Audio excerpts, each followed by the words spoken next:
Vous écoutez le podcast du Centre de ressources pour les familles militaires Valcartier, le CRFMV en jazz, avec Marie-Josée Lonval. Salutations, bienvenue tout le monde au podcast du CRFMV en jazz que l'on trouve sur Apple Podcast, Google Play et aussi sur Spotify. N'hésitez pas à en parler à tous vos amis. Ça va être plus facile pour tout le monde d'avoir accès au CRFMV en jazz. Plus on en parle, plus on est connu et plus on est content. À chaque 2 semaines, on reçoit des invités qui sont toujours pertinents, qui sont toujours intéressants et c'est toujours au sujet de la communauté militaire et leur famille. On parle de différents services qui sont mis à la disposition de tout ce beau monde-là. Puis, on a lancé il y a déjà quelques semaines nos podcasts qui sont spéciaux. J'appelle ça notre collection privée, Vie de parents militaires. Et on a eu le volume 1 sur le Terrible 2, le volume 2 sur le réseau d'amis à l'école primaire et on arrive au podcast numéro 3, la cyberdépendance chez les adolescents. Je vous invite à aller aussi faire l'écoute des podcasts précédents. Si le sujet vous intéresse, vous allez trouver une foule d'informations très pertinentes pour vous aider à traverser différentes petites épreuves qui peuvent se présenter aux parents. Mes 2 invités aujourd'hui du Centre de ressources pour les familles militaires Valcartier, on a Mathieu qui est intervenant jeunesse. Bonjour Mathieu. Bonjour Marie-Josée. Et on a Audrey, éducatrice spécialisée pour l'équipe intervention. Bonjour Audrey.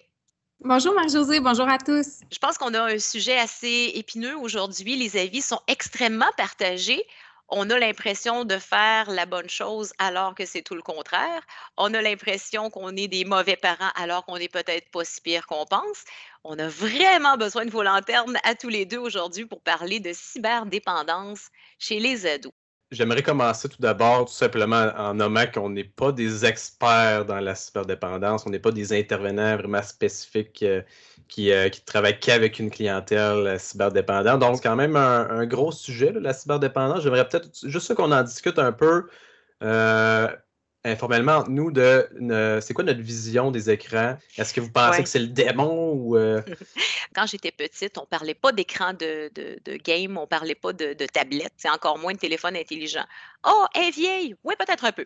Mais quand j'ai grandi, c'était la télé. La télévision offrait ce qu'elle offrait. C'est-à-dire qu'il y avait des émissions pour enfants à une certaine heure du jour. Le reste du temps, c'était inintéressant pour nous, ça ne s'adressait pas à nous.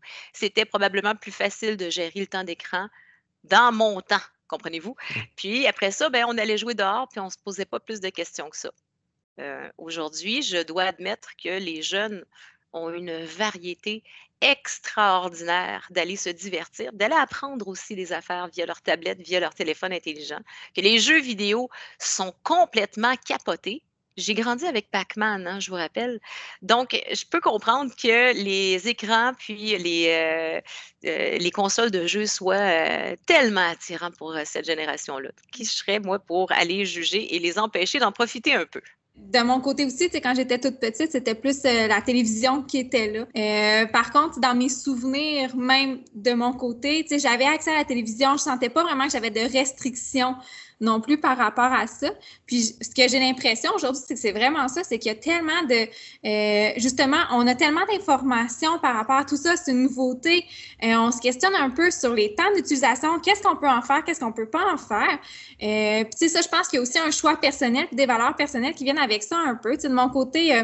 comme Mathieu disait tantôt, est-ce que c'est le démon, les jeux vidéo? De mon côté, je vois tellement des choses qui peuvent être positives dans les jeux vidéo. Je joue pas moi-même par manque d'intérêt. Je pense que j'ai pas cet intérêt-là pour les jeux vidéo. J'en avais un peu plus quand j'étais plus jeune.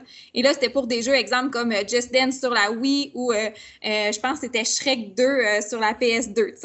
Mais aujourd'hui, j'ai tellement d'autres choses à faire que je passe pas mon temps là. Mais je sais que mon conjoint, lui, il adore ça. Et souvent, sans être un stéréotype, les filles, il y en a de plus en plus qui aiment ça et qui jouent, mais les garçons, c'est un intérêt qu'ils ont plus. Et surtout dans la période qu'on a vécue, moi, ce que j'ai vu, c'est que mon conjoint voyait ça un peu comme étant son réseau social. Mais outre le réseau social, je voyais vraiment qu'il utilisait cette plateforme-là aussi à des fins, si on pense, par exemple, nos jeunes qui jouent des fins motrices, ça travaille leur habileté au niveau de leurs mains. C'est très, très, très exigeant pour ça. Fait que, moi, d'un côté, je trouve ça quand même, si c'est trop ou si c'est quelque chose, mais d'un sens, de ma vision à moi, je trouve quand même qu'il y a un côté positif. Même chose, si on peut penser au niveau...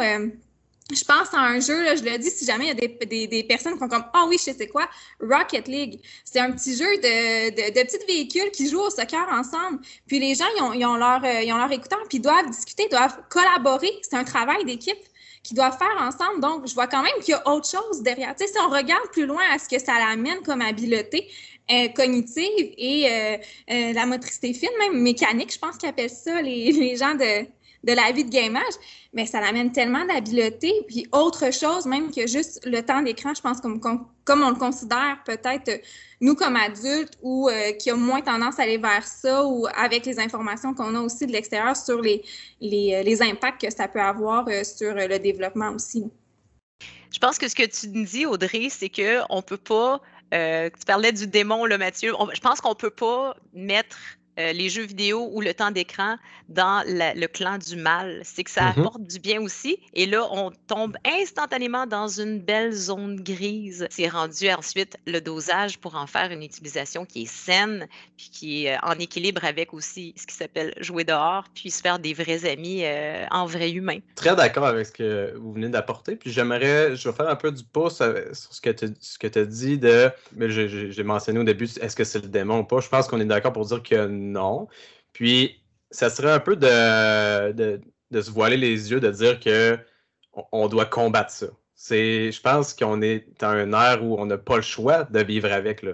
Je veux dire, c'est là pour rester. C'est sûr que les cellulaires, les tablettes, la télé, Internet, ça ne disparaîtra pas demain. Ça va être là.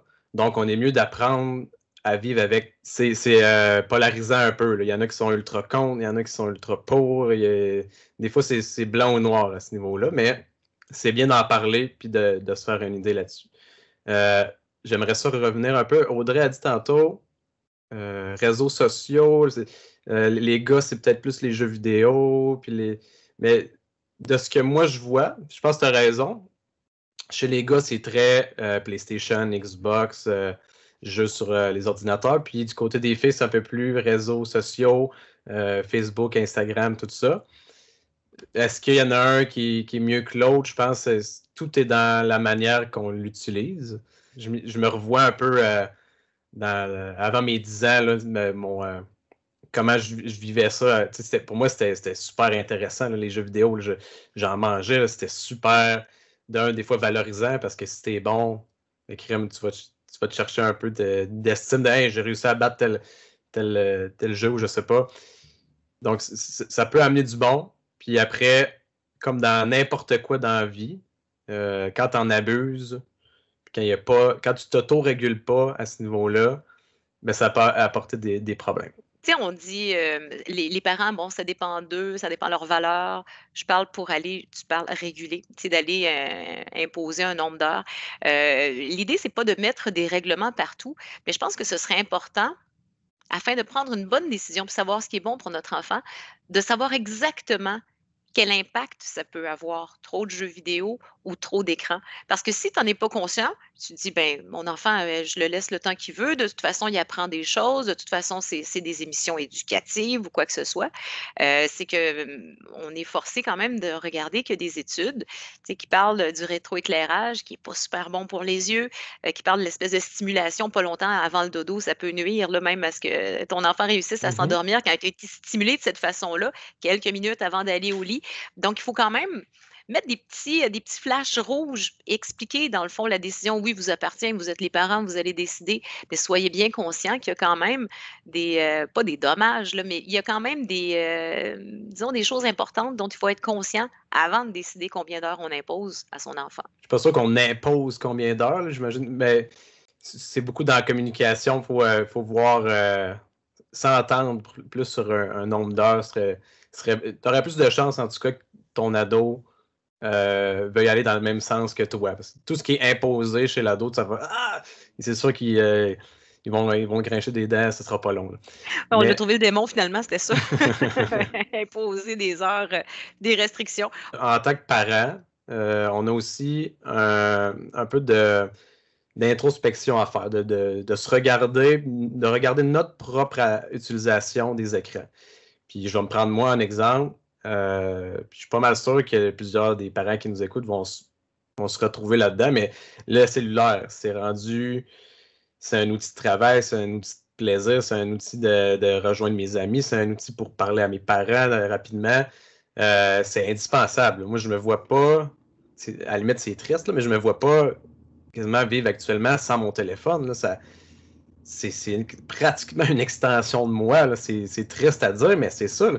Puis, on l'a nommé par le passé dans un autre de nos capsules de notre podcast, que les enfants, c'est des éponges. Que ce soit petit comme ado, s'ils vous voient scotché sur votre cellulaire constamment, puis ça fonctionne. T'sais, vous êtes carrément tout le temps là-dessus, ou pendant le souper, vous permettez de répondre au téléphone, vous permettez de répondre à un texto, ou que passé 8-9 heures, bien, vous êtes quand même en train de regarder des vidéos sur Facebook, tout ça. Puis d'un autre côté, vous demandez à votre ado, à table, tu ne touches pas à ça, tant que tu n'as pas fait tes devoirs, tu ne touches pas à ça, ou passé tout à l'heure, tu n'as pas le droit. Après, c'est sûr qu'on est des adultes, on est capable de mieux s'autoréguler que les ados, mais il faut qu'il y ait une certaine cohérence aussi à ce niveau-là. Puis après, bien, comme tu as dit, nos valeurs, ils viennent teinter un peu notre jugement, puis c'est correct, là. Quand nos enfants sont sur leur tablette, ils ont leur réseau social, il faut bien connecter, on demeure des humains, qu'on soit petit, ado ou adulte. Mais est-ce qu'il y a un moment où est-ce que il y a des lumières qui devraient s'allumer puis se dire « Wow! Il y a quelque chose de malsain qui est en train de se passer. » Les parents qui n'ont peut-être pas grandi avec ces appareils-là doivent savoir quand est-ce qu'on doit lever un drapeau rouge. Est-ce qu'on peut les outiller à ce niveau-là? Oui, juste mentionner que un des besoins primaires des ados, c'est d'être en contact avec d'autres ados. Ça, c'est comme la base vraiment de leur vie, à la limite. Là. Ils pourraient sauter des repas pour aller voir un ami. Donc, ça va dépenser même son besoin de manger. T'sais. Donc, une fois ça dit, ben, cet écran-là permet d'aller chercher un peu de combler ce besoin-là. Donc, si on le téléphone en main, c'est pas forcément qu'ils sont dans leur monde solitaire, mais pour eux, c'est l'inverse. Là. Ils sortent de leur coquille puis ils parlent à 5, 10, 30 amis en même temps par différents moyens, différents réseaux sociaux. Donc, ça peut avoir du bon. Puis là, évidemment, c'est sûr qu'il y a des signes qui peuvent...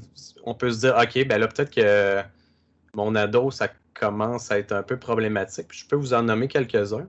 Si c'est un peu secret, qu'est-ce qu'ils font? Si vous ne savez pas qu'est-ce qu'ils sont en train de faire, puis ils ne veulent pas trop vous en parler. Pas que c'est mal, qu'est-ce qu'ils font, mais ils n'ont pas... On dirait qu'ils n'ont pas d'intérêt ou c'est comme leur petite bulle à eux cachée, puis ils ne veulent pas trop parler de leur monde virtuel. Quand vous les appelez, des fois, ils ne veulent pas décrocher. Là. Si on a le classique du Hey Thomas, c'est l'heure de souper, viens-t'en, puis là, il faut que tu le cries 40 fois avant qu'il décroche de sa game. Là. Ça, c'est le plus grand classique ever quasiment des jeux vidéo.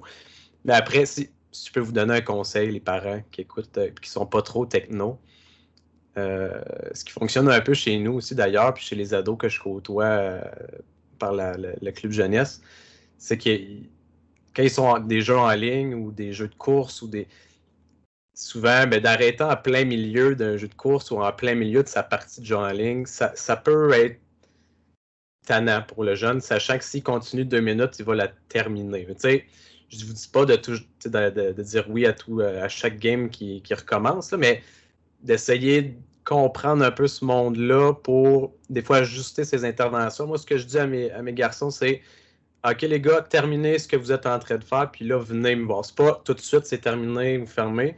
Donc, je sais qu'il va y avoir un 2, 3, 4 minutes de... Puis d'habitude, ça peut fonctionner. Audrey, tu voulais surenchérir ou... Oui, en fait, c'était pour finir un peu qu'est-ce que tu disais.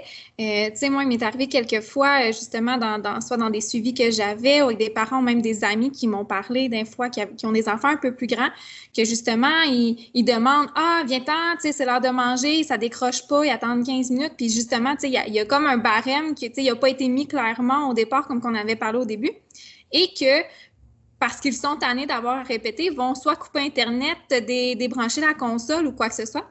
Et drôlement, avec une collègue, on s'est informé un peu auprès de son fils à elle, tu sais, si jamais on fait ça, qu'est-ce que ça te fait vivre, toi, tu sais, comme ado? On voulait avoir la position d'un ado dans cette réalité-là. Puis ce qu'il nous disait, dans l'exemple des jeux en ligne, il est en ligne avec ses amis, puis il se fait débrancher, tu sais, paf, il s'en va. D'un, il trouve ça super humiliant, tu sais, avec ses amis, c'est son réseau social, tu sais, c'est vraiment comme... si on le prend puis on l'amène comme un bébé de force dans sa chaise haute parce que c'est le temps de manger. T'sais, pour lui, il est super humilié de ça. Et de deux, comme ce que tu avançais, Mathieu, il y a la frustration de dire « mais j'ai pas terminé ma partie ». Je laisse tomber mon équipe. Il y a aussi ça, quand je parlais tantôt de collaboration, il y a le travail d'équipe entre eux. Ils sont en train de faire pour arriver à un but, arriver à la mission à la fin du jeu en ligne. Puis là, ben, tout d'un coup, il lâche son équipe. C'est un peu dans le même principe qu'on regarderait un enfant, exemple, au milieu de la partie de soccer, puis le parent, il n'est pas satisfait, sort son enfant de sa partie de soccer. Là, c'est sûr qu'on compare du sport avec des jeux vidéo, mais dans le principe de collaboration du jeu d'équipe que je veux vraiment mener cette réflexion-là. Mais le jeune va avoir l'impression de laisser tomber son équipe, de ne pas être là pour eux autres. J'ai une question pour te relancer, Audrey. Bougez pas, le CRFMV en jazz vous revient dans 30 secondes. Les podcasts, c'est le fun. La suite dans 30 secondes. La capitale est fière de contribuer à l'inauguration de la nouvelle image du Centre de la famille de Valcartier et de souligner son engagement envers les familles de militaires. N'oubliez pas de profiter des réductions offertes aux familles de militaires sur les assurances auto, habitation et véhicules de loisirs. Visitez lacapitale.com/Valcartier ou composez le 1-855-704-4597. N'hésitez pas à nous donner 5 étoiles. Le CRFMV en jase, ça jase de nous. Tu sais, il y a des parents qui installent une espèce d'ouverture totale avec leurs jeunes et avec ce qu'ils font sur leurs appareils électroniques. Est-ce que vous iriez jusqu'à suggérer OK, ouvre ton cellulaire, laisse-moi regarder ce que tu étais en train d'écrire. Est-ce que quand on a un feu rouge, quand on a l'impression que quelque chose de pas correct se passe, est-ce qu'on va jusqu'à dire, vas-y, on met carte sur table, qu'est-ce qui se passe? Je pense qu'il y a plusieurs volets un peu à ta question. Je pense que ça se fait en tant que parent de dire « je m'inquiète ». J'ai remarqué, j'observe qu'il y a ça et ça, tu manques d'énergie ou tu es plus irritable.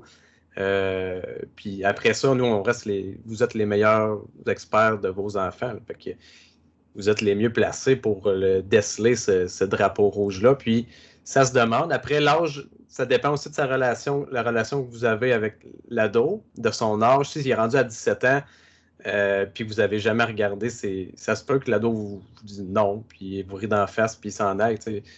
Mais quand on parle de 12-13, l'air de rien, Facebook, Instagram, TikTok, c'est des places où tu peux rencontrer des tonnes de personnes que tu ne connais pas, qui peuvent t'ajouter. Donc, il y a une éducation à faire à ce niveau-là. Donc, si vous avez des doutes, par exemple, que votre enfant parle à du monde qui n'est pas supposé, c'est sûr que ça peut être conseillé là, de mettre son pied à terre un peu à ce niveau-là. Oui, mais tu sais, je me disais aussi, tu sais, comme parent, à partir du moment où est-ce que vous choisissez comme parent de donner accès à ces réseaux-là à vos enfants, ou à cette communication à ces enfants, à vos enfants, c'est votre responsabilité de surveiller qu'est-ce qui se passe. Au même titre que quand ton enfant s'en va chez le voisin, ben tu sais, il est où, à quelle heure il revient, avec qui et qu'est-ce qu'il fait, tu sais, grosso modo. Parce que c'est ta responsabilité parentale de savoir ça. Donc, au même principe, quand ça lui est remis, c'est peut-être d'aller lui dire, tu sais, je vais avoir un droit de regard sur ce qui se passe dans tes réseaux sociaux et il se peut, si jamais j'ai des doutes, je te fais confiance. Je pense que c'est important de lui nommer la confiance. Je te fais confiance dans tes choix et tout ça, mais il se peut que si j'ai des doutes ou si je m'inquiète, je vais te demander de le regarder et ça va devoir être fait. Si on parle de préparer d'avance, souvent, c'est d'annoncer les choses à nos enfants. Même chose dans les temps de jeux vidéo, si on regarde ça. Si d'emblée, vous avez déterminé un temps pour les jeux vidéo ou pour les temps d'écran, puis que vous les respectez, vous êtes constant là-dedans, je pense que c'est un des trucs qui peut vous permettre d'éviter d'être dans l'excès d'un certain côté et de vous permettre d'être capable de respecter certaines limites aussi pour votre enfant. Un enfant qui veut avoir, par exemple, son compte TikTok, mais l'âge raisonnable pour y inscrire un enfant, selon vous, c'est quoi? Ouf! Bonne question. il n'y a pas de chiffre magique. Hein. Il y a des enfants qui pourraient rester. Je donne un exemple, pas en lien avec l'Internet, mais il y a un enfant de 10 ans pourrait rester 1 heure seul à la maison, puis vous lui faites confiance, puis vous savez qu'il va savoir quoi faire en cas de besoin. Un autre de 13 pourrait être totalement incapable de rester seul à la maison parce que vous le connaissez aussi, puis il est beaucoup trop anxieux ou il y a différents défis. Donc, là, je transpose ça justement peu importe l'application. Ça dépend aussi de l'âge, puis je pense que c'est aux parents aussi de s'informer un peu sur l'application qui est question. Là, tu parles de TikTok, c'est mitigé. Moi, mon opinion, je dirais professionnelle de ce que je vois des ados. Je ne l'apprécie pas tant que ça, TikTok, pour être franc. Beaucoup d'images de filles qui sont grosses comme mon petit doigt, puis qui dansent, puis qui donnent un peu une fausse image de ce qu'est être une femme, j'ai l'impression, mais ça, c'est vraiment de mon opinion. Il y a probablement plein d'autres. Il y a des trucs humoristiques aussi qui se font, mais ce que je vois, moi, c'est les filles 10, 11, 12 qui pratiquent les petites danses TikTok classiques, là, puis ça se filme, puis ça se compare avec le nombre de likes, puis de partages. Mais ça, c'est valide autant pour Instagram que... Tu as nommé Facebook, mais en effet, on est très dinosaures, là, nous, si notre réseau social principal, c'est Facebook, on n'est plus dans le game. Là. Ouais. Mais si vous entendez ça, n'ayez pas de peine, je l'adore encore, mon Facebook. On va revenir à TikTok, même si c'est vrai qu'on voit toutes sortes de choses, mais on voit toutes sortes de choses partout. Les parents qui embarquent à fond avec leurs enfants, qui se servent du réseau social pour se rapprocher de leur enfant. Des petites vidéos, ils en font, mais tabarouette, ils en font en famille, puis ils impliquent le chien, puis ils se font des affaires le fun avec ça. Il y a moyen aussi de faire de la limonade avec tout ça, puis faire quelque chose de bien si on est créatif. Oui, puis chaque famille est différente. Il y a certaines familles, probablement que ça va très bien fonctionner, pour d'autres, impensable, de faire un vidéo de danse TikTok avec les ados et les parents. Il y en a pour qui probablement que c'est la plus grosse honte inimaginable, mais tu as raison. Plus on s'implique, plus on s'intéresse, ça peut pas être négatif là, de s'intéresser à ce que nos ados font, c'est sûr. Donc, intéressez-vous à ce qu'ils voient, à ce qu'ils font, à ce qu'ils postent. Puis, petite parenthèse, peut-être pour aiguiller là, vos ados, on ne passera pas trop de temps là-dessus parce que c'est quand même un gros sujet, là, ce qui est confidentialité, puis qu'est-ce que je devrais mettre ou pas sur Facebook. Ça, c'est très important d'apprendre ça à nos ados. Puis, un des trucs qu'on donne beaucoup, c'est est-ce que cette photo-là, est-ce que tu la montrerais à ta grand-mère, par exemple? Est-ce que tu verrais qu'elle serait affichée sur l'écran géant du centre Vidéotron durant une game des remparts, ben jam-pack? Est-ce que ça te convient? Si c'est non, ben, mets-la pas sur Instagram, mets-la pas sur Facebook. Là. Parce que c'est un peu ça. Là, quand c'est lancé dans l'Internet, ben, tu perds le contrôle assez vite. Puis, donc, de se poser les bonnes questions sur quoi mettre, déjà sur les réseaux sociaux, c'est assez important. Puis pour revenir un peu à... Tu me parlais tantôt de lumière jaune. Je pense quand l'utilisation des réseaux sociaux ou des jeux vidéo vient empiéter sur ton hygiène de vie, puis sur plusieurs sphères de ta vie, c'est là que là, c'est un pas pire lumière jaune-rouge. Là. Si on voit que les résultats scolaires commencent à descendre, plus de conflits avec les amis, irritabilité à la maison, ne veut pas faire ses tâches ou ne veut pas sortir. Si vous avez un souper de famille, là, on pense un peu hors pandémie, puis que pour lui, c'est quasiment un calvaire de venir souper avec vous, puis il préfère tout de suite après aller finir son assiette en écoutant son Netflix ou peu importe. Mais ça, c'est dès que ça touche à plus d'une sphère de la vie, il y a un bon drapeau rouge qui peut se lever. Une fois le drapeau rouge levé, quand on sent qu'il y a un, deux ou même 3 pas dans la pas bonne direction qui a été fait. Je vous donne un exemple. Vous avez une jeune ado, tu me fais penser à ça avec TikTok, une jeune ado pour qui l'apparence, c'est important. Ado, c'est correct, on veut bien paraître, c'est bien, mais que ça prend une importance que je qualifierais de disproportionnée dans le sens où le regard des autres semble prendre beaucoup d'importance. Une photo qui est postée, une vidéo qui est postée, pas assez de likes reçus et une réaction émotive de la part de notre ado. Notre petite, elle a peut-être fait un pas dans la mauvaise direction, d'accorder beaucoup trop d'importance à ce que Simon 1, 2, 3 peut penser de son apparence, tu comprends?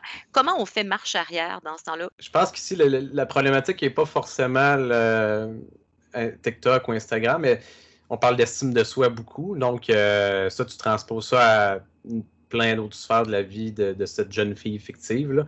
Que ce soit sur les réseaux sociaux ou à l'école ou au parc, ben, ça se peut qu'elle se sente comparée en tout temps ou elle se compare elle-même avec les autres. Puis, donc là, c'est sûr qu'il y a une discussion sur l'estime de soi, de trouver des... Mais ça, c'est souvent des travails d'une vie. Là, ça se fait pas en un claquement de doigts. Là, c'est des petits pas de valorisation quand il y a des réussites, puis d'accompagnement, puis de discussion. Puis... Je suis bien d'accord avec toi, Mathieu, puis je pense que j'aurais pas pu mieux dire. Tu sais, c'est vraiment ça quand tu me décrivais un peu l'avatar que tu as dénommé, Marie-Josée. C'était un peu ça. J'étais comme, oh, OK, il y a quelque chose au niveau de l'estime d'elle-même qu'il faut travailler en amont.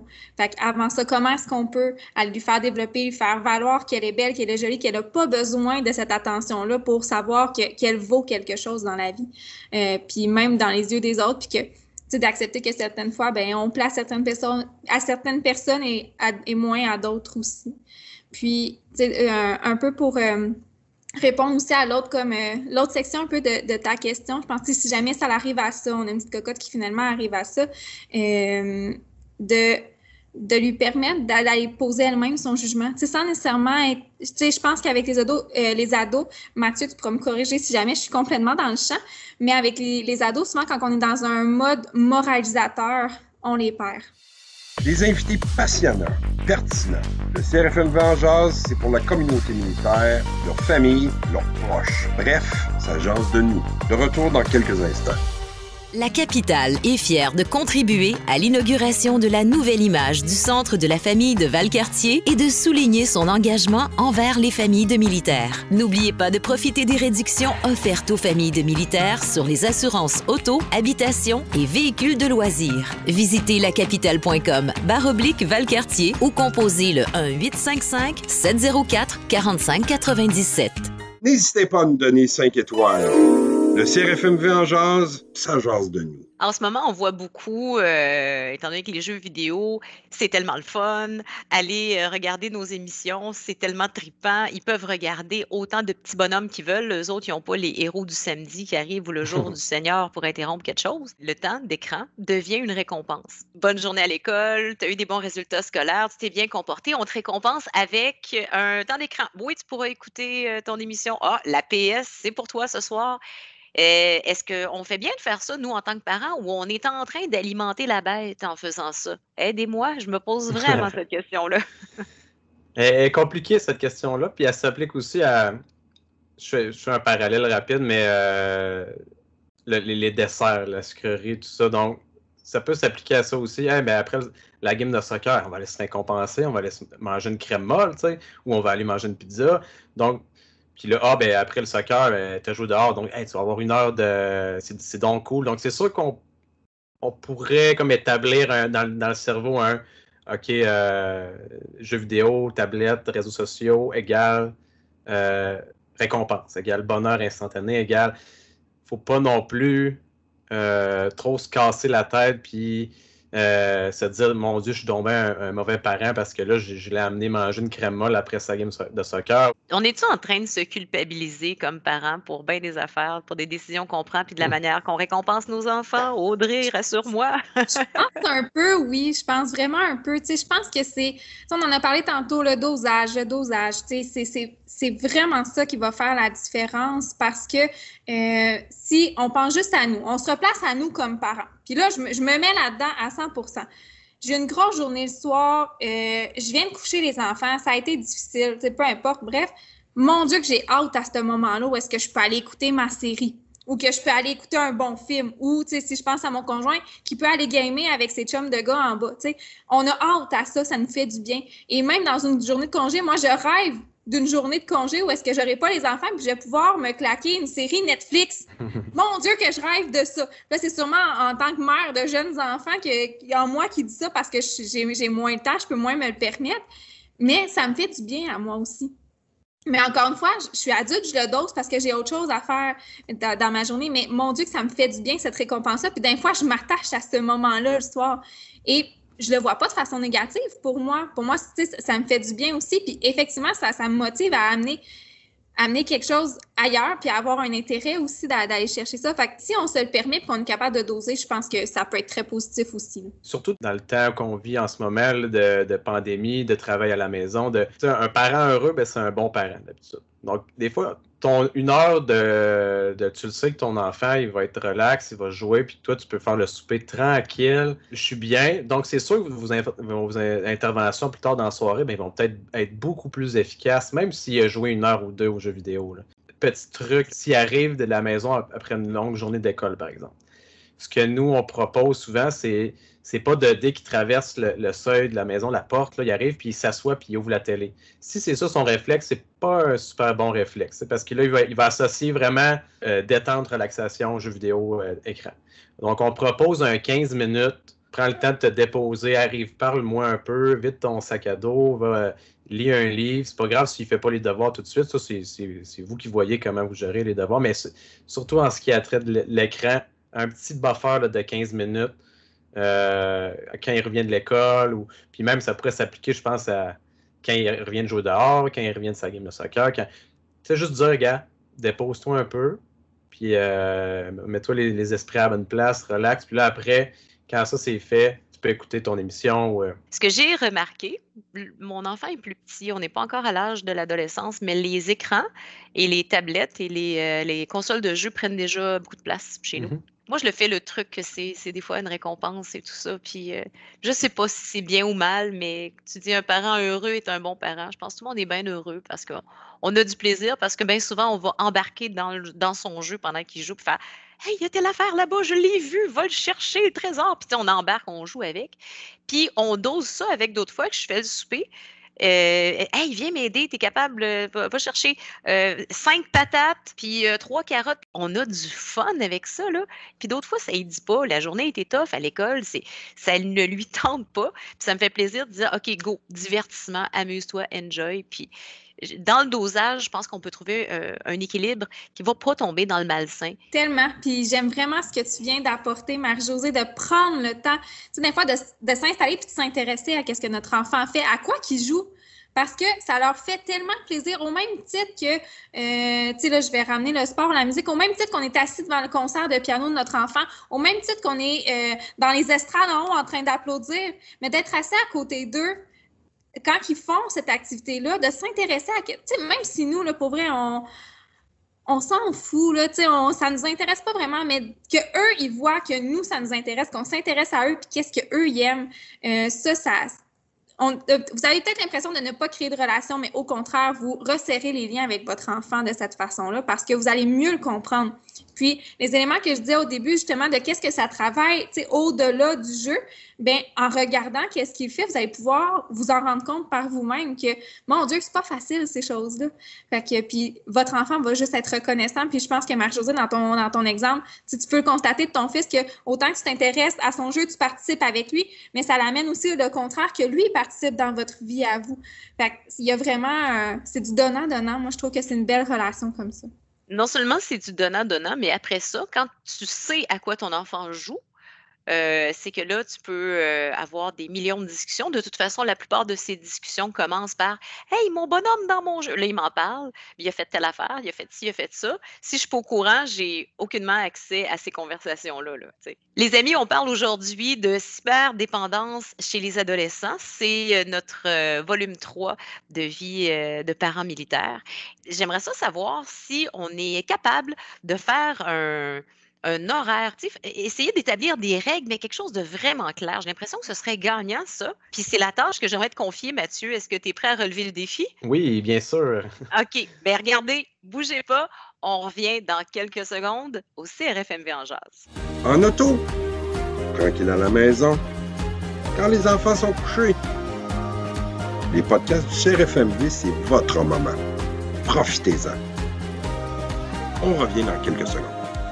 La capitale est fière de contribuer à l'inauguration de la nouvelle image du Centre de la famille de Valcartier et de souligner son engagement envers les familles de militaires. N'oubliez pas de profiter des réductions offertes aux familles de militaires sur les assurances auto, habitation et véhicules de loisirs. Visitez lacapitale.com/Valcartier ou composez le 1-855-704-4597.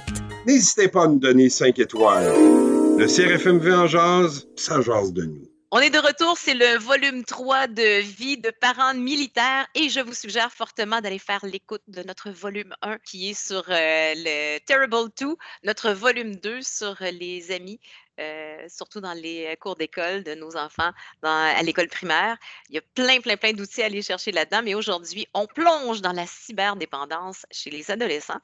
Et là, on a besoin de tes conseils d'expert, Mathieu, pour mettre sur place une stratégie pour aller bien encadrer le temps d'écran chez les jeunes. Oui, donc je vais y aller dans le très concret ici. Pour les parents qui nous écoutent, là, ça va être un outil qui est, je dirais, applicable à peu importe quel écran. Mais là, la manière que je vais en parler, je le ciblais un peu plus sur le cellulaire, par exemple. OK. Donc, ici, j'ai un outil concret, c'est un contrat. À la remise, par exemple, du dit cellulaire à ce jeune-là, peu importe l'âge, c'est un contrat qui explique spécifiquement nos attentes, les siennes, puis qu'est-ce qui se passe en cas, par exemple, de manquement pour le règlement. Donc, c'est de mettre sur papier quelque chose qui est extrêmement clair, qu'une fois le temps venu, ben, l'ado, il n'y aura pas place à... Négociation. Exact, à négociation. Là. Oui. C'est toi puis lui, vous êtes assis ensemble, vous avez dit c'est ça, puis si ça arrive, ben, il arrive ça. Donc, une fois que tu es confronté au fait, l'ado, souvent, il va faire, bon, ben, OK, je suis privé de telle affaire pendant une semaine. On a décidé ça. Ça se peut que, comme n'importe quel ado, il y ait quand même de la résistance, surtout au début, mais une fois que c'est bien implanté, il y a beaucoup plus de chances que ça réussisse. Puis je vais vous donner quelques exemples de règles, mais encore là, comme Audrey l'a dit un peu, c'est en fonction de vos valeurs. Là, remets ton appareil à l'un de tes parents à 20h chaque soir de l'école. Ça, c'est un exemple. Puis là, il y en a une que j'aime bien, c'est même si l'appareil t'appartient, son usage est sous notre supervision. Donc, c'est d'être clair, de dire, oui, je t'ai acheté cet appareil-là, cet écran-là, il est à toi, mais je te supervise. Donc, c'est d'être clair. Là. Parce que des fois, ils peuvent nous dire, ben là, je l'ai eu à ma fête, donc tu n'as pas d'affaire à me l'enlever. Ou... Non, je supervise, tu as eu des manquements dans les règlements, donc tu le sais que je dois te le prendre pendant 3 jours, par exemple. Puis, ce que je vous dis en ce moment, là, si vous voulez, écrivez-nous par courriel, puis je vais vous envoyer une version un peu... il demande juste à être rempli par vous, mais que la base est déjà là. Le courriel service jeunesse à crfmv.com et ne vous stressez pas, tout va être indiqué dans la description du podcast que vous écoutez. Exact. Puis, je vais poursuivre avec les règlements de base qui mettent un peu, que moi, je trouve super important. Si tu apportes ton appareil à l'école, apprends à parler avec les gens autour de toi et poursuis avec eux sur les réseaux sociaux par la suite. Dans mon travail d'intervenant jeunesse, on va dans les écoles secondaires, on se promène, on va voir nos jeunes qu'on connaît, on va durant les pauses, on peut aller par exemple à Roger-Comtois, aller voir comment ça se déroule. Puis moi, ce qui me fait le plus de peine, parce que je me vois aussi, moi, en tant qu'ado à l'école secondaire, c'est que je vois des dizaines et des dizaines, c'est pas des centaines des fois, de jeunes qui sont assis ensemble, mais qui ont chacun leur téléphone dans les mains. Puis ça se peut qu'ils s'écrivent entre eux ou qu'ils écrivent on dirait qu'ils ont de la difficulté à vivre le moment présent avec les gens qui les entourent, de peur de manquer quelque chose sur Facebook, sur Instagram, ou des fois, c'est aussi une belle béquille quand tu as de la gêne en groupe, quand tu as de la gêne... que tu es anxieux, ben, ça peut devenir une belle béquille. Donc, dans ce contrat-là, c'est vraiment de spécifier, gars, tu es à l'école pour faire tes amis, pour voir tes amis, pour leur parler. C'est pas vrai que tu vas passer toute ton 2 heures, ton 1h30 d'heure de dîner assis dans ton coin. Il faut mettre ça clair. Ça peut être correct une fois de temps en temps, mais si il ne sort jamais de sa zone de confort, personnellement, moi, je trouve que ça peut devenir un problème. Un autre point qui est apprends à connaître et comprendre les possibilités technologiques de ton appareil. Donc, qu'est-ce qui est possible? Qu'est-ce qu'il y a en main? Il il faut qu'ils sachent, des fois, les arnaques sont mis au courant. Donc, ce contrat-là, il n'est pas magique, mais c'est le moment de semer des graines un peu de réflexion.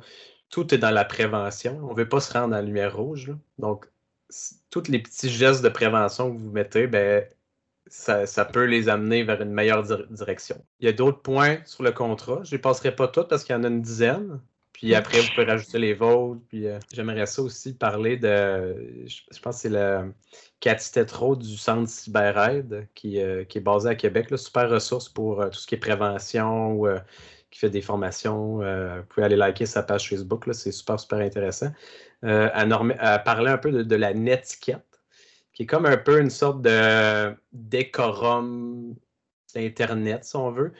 Puis, simplement, pour vulgariser ça un peu, dans le fond, c'est que si vous entendez votre garçon ou votre fille qui joue, par exemple, à un jeu vidéo en ligne, puis qui est extrêmement irrespectueux, va envoyer carrément à chier, on va dire, l'autre personne avec qui il joue, puis que comme excuse, qui va dire, ben je le connais pas, on s'en fout, je le reverrai jamais. Ben, moi, je pense qu'il faut camper vraiment une position solide, puis dire, ben dans la rue, tu croises quelqu'un que tu connais pas, tu l'envoies pas promener, là. C'est la même chose en ligne. Il faut vraiment transposer nos valeurs humaines de la vie hors ligne, si on veut, et les mettre à la vie en ligne. C'est super important. Puis ça commence à l'adolescence, de ne pas laisser son ado être irrespectueux, peu importe avec qui il joue, peu importe si l'autre l'est. La conséquence, pour moi, est la même que si tu as envoyé promener quelqu'un dehors dans la rue que sur l'Internet. C'est too bad, mon ami, tu viens de perdre c'est la même chose pour nous au Club Jeunesse. Il n'y a pas que ça soit en ligne ou pas. Le respect, c'est le respect. Là. Mathieu, intervenant jeunesse, Audrey, éducatrice spécialisée pour l'équipe d'intervention. On a des gens professionnels qui en ont côtoyé beaucoup des jeunes. Je pense que tous les deux, vous vous entendez pour dire qu'il y a autant de jeunes que de situations familiales ou de situations différentes par rapport aux tablettes, par rapport aux consoles de jeux. S'il y a un parent qui nous écoute en ce moment et qui a une inquiétude ou un questionnement, qu'est-ce qu'il peut faire et de quelle façon il peut vous contacter pour vous exposer sa situation? Oui, donc c'est sûr qu'après notre longue discussion sur le sujet, donc si vous voyez qu'il y a des signes un peu révélateurs là, qu'on a nommés un peu plus tôt, puis qui s'appliquent chez vous, puis que vous ne savez pas quoi faire, bien, appelez au centre de ressources. Puis on a des intervenants qui peuvent justement vous accompagner là-dedans. On n'est pas une ressource spécialisée dans la cyberdépendance, mais on peut facilement vous aiguiller puis vous accompagner vers la bonne ressource. J'ai en tête le CRDQ, le Centre de réadaptation des dépendances de Québec, qui offre ce genre de service pour ne nommer que celui-là. Mais c'est sûr qu'on est, on est là pour vous, puis on est là pour vous aider. Des fois, juste un petit appel, on discute, on a un peu de votre feedback, on vous donne du nôtre. Déjà, juste ça peut donner un super bon coup de main. Puis de mon côté, ce que j'aimerais vous dire, c'est comme parents, vous connaissez vos enfants, vous connaissez vos limites à vous aussi. Faites-vous confiance là-dedans. Je pense qu'on l'a dit plusieurs fois aujourd'hui, le mot d'ordre, c'est dosage. Et si vous considérez que c'est dosé chez vous, évitez de vous comparer d'un milieu à l'autre. Faites-vous confiance en qu'est-ce que vous voulez, puis qu'est-ce que vous considérez qui est correct pour vous et pour vos enfants aussi. Mathieu et Audrey, ça a été un plaisir de discuter avec vous. Encore une fois, je ne le dirai jamais assez souvent, mais on est en train de bâtir une très, très belle collection pour la vie de parents militaires. Et je vous laisse la parole pour nous mentionner le prochain sujet. Le sommeil, les dodos chez les 2-5 ans. On a bien hâte de jaser de ça avec vous et d'ici là, à la prochaine. Au revoir! Bye! Suivez-nous sur Apple Podcast, Google Podcast et Spotify. C'était le CRFMV en jazz.